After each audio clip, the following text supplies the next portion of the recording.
சரவண பொய்கையிலே நீந்தி வரும் அழகாய் சங்கரன் மைந்தன் அவன் அவதரித்தார். மந்திர புன்னகை சிந்திடும் வேலவன் கார்த்திகை பெண்களின் மடலையானவன்.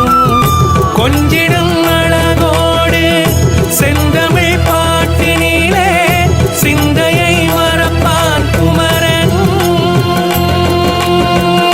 நெஞ்சோடு வஞ்சமின்றி அவனை நினைப்போர்க்கு கருணை கொள்வான் கந்தன். ஓம் சக்தி வேலவனே நல்லை ஆளும் நாயகனே இருளிட போக்கும் பகலவனே கந்தா கடம்பா கார்த்திகேயனே